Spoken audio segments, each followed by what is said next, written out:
વિદ્યાર્થી મિત્રો, શ્રી કેબી અગ્રવાલ પરિવારમાંથી હું આપનું હાર્દિક સ્વાગત કરું છું. આપણે આજે ધોરણ 12 અંગ્રેજી ફર્સ્ટ લેંગ્વેજ એમાં પહેલો લેસન છે લાસ્ટ લેસન અલ્ફોન્સ ડાઉડેટ ફ્લેમિંગો પ્રોઝનો આપણે લેસન લઈએ છીએ.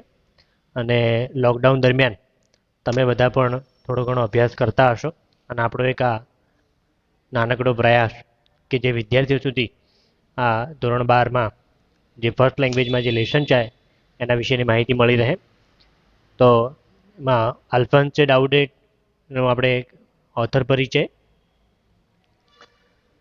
Alphonse Daudet was born 1840 and death 1897. Was a French novelist.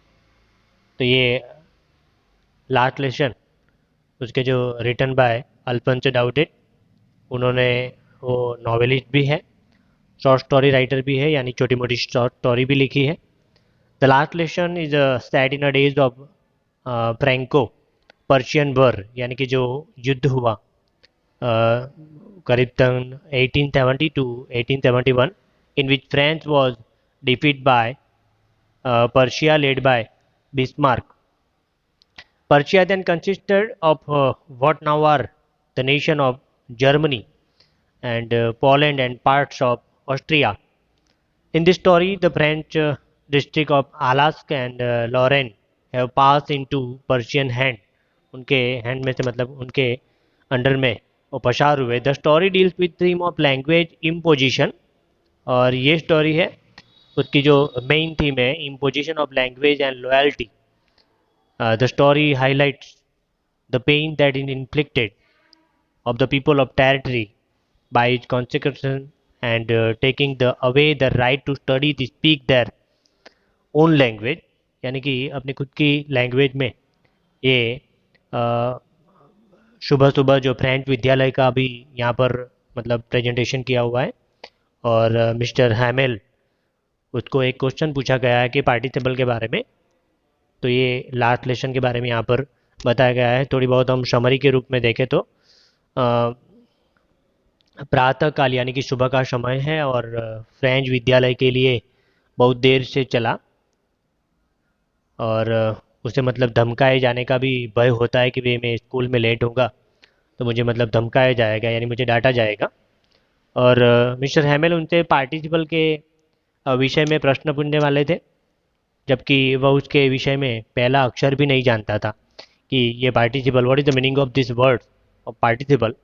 और उसे भाग जाने तथा खुले में दिन व्यतीत करने की मतलब सोची कि मैं आज कुछ स्कूल में ही नहीं जाऊँ और स्कूल में न जाऊँ और मेरा काम मतलब हो जाए.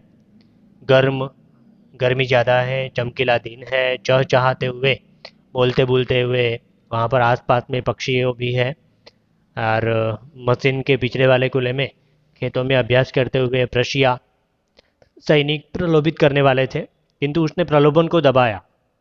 उसके माइंड में मतलब कई सारे क्वेश्चन मतलब उद्भवते थे और शीघ्रता यानी कि एट दैट टाइम वो विद्यालय से मतलब स्कूल से चला गया. टाउन हॉल के समीप एक सूचना पट्टी भी मतलब लगाई हुई थी और वहाँ पर ज़्यादातर भीड़ भाड़ था. लोहार वेंचेटर ने फ्रेंच को इतनी तीव्रता से मतलब न जाने को कहा कि भाई तू यहाँ से मत जा. उसने बालक को विश्वास दिलाया कि वह अपने विद्यालय में समय से पहले पहुँच जाएगा. लेकिन प्रायः विद्यालय आरंभ होने के समय काफ़ी कोलाहल यानी कि बहुत सारी आवाज़ें वहाँ पर थी, किंतु उस दिन प्रत्येक चीज़ ऐसे शांत थी कि जैसे रविवार का समय हो वैसे प्रातःकाल था.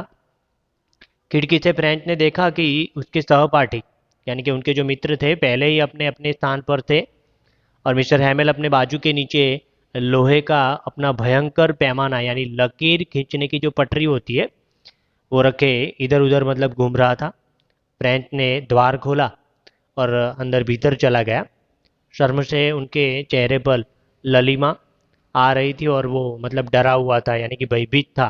मिस्टर हैमेल ने अत्यंत दया भाव से उसे अपने स्थान पर जाने को कहा कि भाई तू यहाँ से अपने जो स्थान है वहाँ पर तू चला जा. लेकिन फ्रेंच ने ध्यान से देखा कि उनके अध्यापक ने अपना सुंदर हरा कोट, जालदार कमीज, छोटी काली रेशम की टोपी पहनी हुई थी. इन सब पर फसीदा खड़ा हुआ था। वह इन्हें निरीक्षण अथवा जो पारितोषिक वितरण के दिन पहनते थे, यानी कि जब पारितोषिक दिया जाता था उस समय ही पहनते थे। ग्रामीण लोग सब चुपचाप थे। प्रायः खाली रहने वाली पीछे की सीटें पर, मतलब सीट थी, जो बैठक व्यवस्था थी वहाँ पर वो बैठे हुए थे। प्रत्येक व्यक्ति मतलब कि दुखमय दिख रहा था। वृद्ध हौशर एक पुरानी प्रविशिका, यानी कि जो वर्णमाला होती है बच्चों की, वो पुस्तिका लेकर भी आया हुआ था।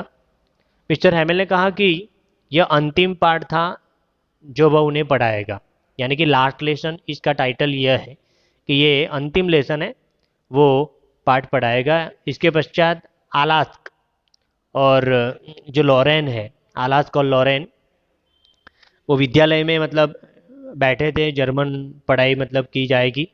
नया अध्यापक वो अगले दिन आया जाएगा और यह उनका फ्रांसीसी भाषा का जो अंतिम पाठ था वह अत्यंत ध्यानपूर्वक मतलब पढ़ा रहे थे। फ्रेंच को अफसोस हुआ कि उसने अपना पाठ उचित ढंग से याद नहीं किया था। उसको मतलब एक वर्ड भी मालूम नहीं था। मिस्टर हैमेल के जाने के खबर से वो यह भूल गया था कि पैमाना और मिस्टर हैमेल कितने, और समझ में मतलब आया कि मिस्टर हैमेल अपनी सर्वश्रेष्ठ रविवासरीय, यानी कि रविवासर पोशाक में पहनी हुई थी। और लोग कहाँ पे बैठे हुए थे और आए थे कि भाई अब ये क्या होगा ये लास्ट लेसन में। तो मिस्टर हैमेल और फ्रेंच ने सस्वर, यानी कि साथ में गाते हुए वहाँ चुपचाप खड़ा रहे। अध्यापक ने उसे धमकाया कि भाई अब, और धमकाने के बाद उसके माता पिता को भी दोषी मतलब साबित किया। और ये लेशन के बारे में कि भाई पश्चात उसका जो इतिहास का ये पार्ट है वो भांति उच्चार किया जाएगा। बा, बे, बी, बो, बू, बा, ऐसे मतलब अनेक वर्ड्स। वृद्ध हौशर ने भी अचानक गिर जा करके घंट के 12 बजाय दबर की प्रार्थना हुई। और प्रार्थना के दरमियान उस क्षण सैनिकों के अन्य अभ्यास के लौटने की खिड़कियाँ भी नीचे मतलब खींची हुई थी। और ये लेशन में जो हेमल मतलब के उनसे पार्टिसिपल के बारे में जो क्वेश्चन पूछा गया है उसके बारे में देखा गया है। तो हम इस लेसन को ध्यानपूर्वक देखें तो ये लास्ट लेसन की शुरुआत करते।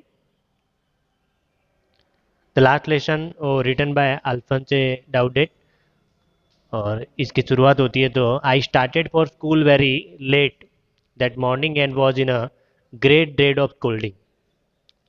यानी स्कूल की शुरुआत, I started for school very late, यानी स्कूल की शुरुआत है वो थोड़ी बहुत लेट हुई है। मॉर्निंग का समय था। Was in a great dread of scolding, और उसको डर था। कोल्डिंग यानी कि कोई झिड़की न माने, मतलब कि कोई डांटने वाला होता है। यानी स्कोल्डिंग यानी कि जो बोलते हैं डांटते हैं वो। Specially because mister Hamel had said that he would question us on a participle.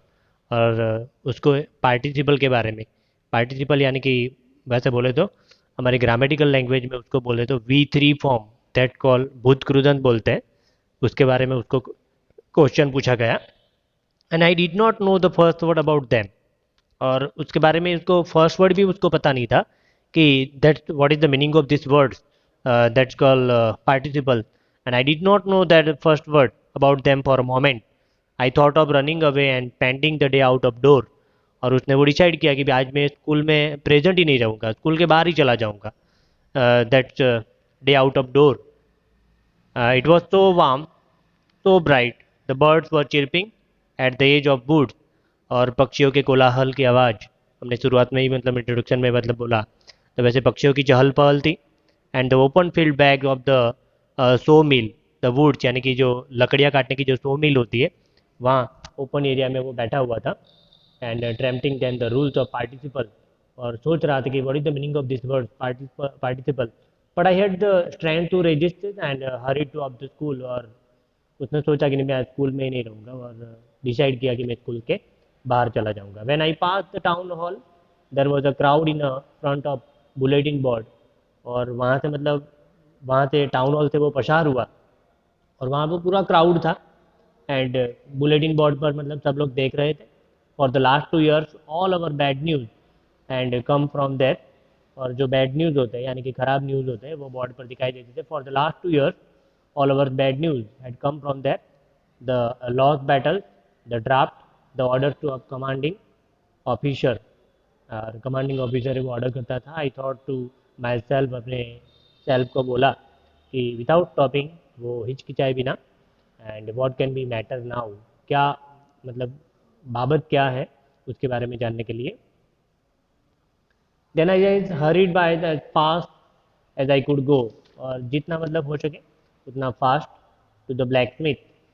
और ब्लैक स्मिथ यानी कि जो लोहार होता है वो, एंड वॉचर वो was there with the apprentice reading the bulletin. वो ये सब लोग ये बुलेटिन को रीड कर रहे थे. कॉल आफ्टर मी, उसके बारे में बताया. And don't go fast bub, you will get your school in plenty of time. यानी कि तेरे पास बुलेटिन बोर्ड पर जो मतलब है वो संक्षिप्त में सरकारी जो मतलब होती है वो कथन के समाचार प्रदर्शित करते, वैसे बुलेटिन के बारे में बताया. Call after me, don't go so fast bub, you will get your school and plenty of time. और तेरे पास मतलब बहुत ही सारा समय होगा. I thought he was making fun of me, यानी एक मजाक के रूप में था, मेरे पर मजाक कर रहा था. And reach mister Hamel little garden all out of breath usually when school begin. और सामान्यतः जो स्कूल की शुरुआत होती है, there was a great bustle which could be hear out of in street. The opening and closing that lesson repeated in unison and very loud, and our hands, our ears, and to understand better, वो समझ पाए better तरीके से. And the teacher's great ruler and rapping on the table, but now it was all so still. I had counted commotion, यानी कि जो hurried यानी कि एकदम शीघ्रता से, एंड बस्टल यानी कि एक्साइटेड, बहुत उत्तेजित होकर वो मतलब बताने जा रहा था. एंड कमोशन यानी कि क्षोभ होना, दैट कॉल कंफ्यूजन होना, कि वो कंफ्यूजन होते जा रहा था. Great girl rapping on the table and it was all so still I counted a commotion. यानी कि कमोशन यानी कि मैंने बोला कि हिचकिचाना, to get my death without being seen, देखे बिना. बट ये अपोजिट बताता है. Of course that day everything had to be quiet as a Sunday morning. और सब जो एटमोसफियर था जैसे संडे मॉर्निंग हो, रविवार की सुबह हो, और रविवार में मतलब कोई चहल पहल ना हो. Through the window I so my classmate, और मतलब डोर ओपन की और दिखाई दिया कि अपना क्लासमेट था ऑलरेडी इन देयर प्लेस, वो अपने प्लेस पर ही था. Mister Hamel walking up and down with the terrible iron ruler under his arm. और टेरिबल यानी कि भयानक, और रूलर यानी कि जो आयरन की स्केल होती है वो लेकर मतलब घूम रहे थे. और उसको डर था. I had to open the door and before everybody, उसने पहले दरवाज़ा ओपन किया. You can imagine how I blush and how I frightened I was word. यानी कि उसने इमेजाइन किया और मैं मतलब फ्राइटनेड यानी कि घबराना. But nothing happen. Mr Hamel to me said very kindly, go to your place quickly, अपनी जगह पर आप पास चले जाओ. एंड लिटिल फ्रेंच है वो मतलब छोटा फ्रेंच था. We were beginning without you, उसकी शुरुआत कैसे करें. I jump over the bench and set down at my desk. वो मतलब खुद का लगाने लगा. Not till then when I got little over my fright did I see that our teacher had on his beautiful green coat. Beautiful green coat में थे. Is frill यानी कि थोड़े बहुत, टेरिबल यानी कि घबराना. और यहाँ तक हम लेशन रखते, और नेक्स्ट लेशन हम आगे जो नेक्स्ट पार्ट 2 होगा उसमें देखेंगे. Okay, thank you.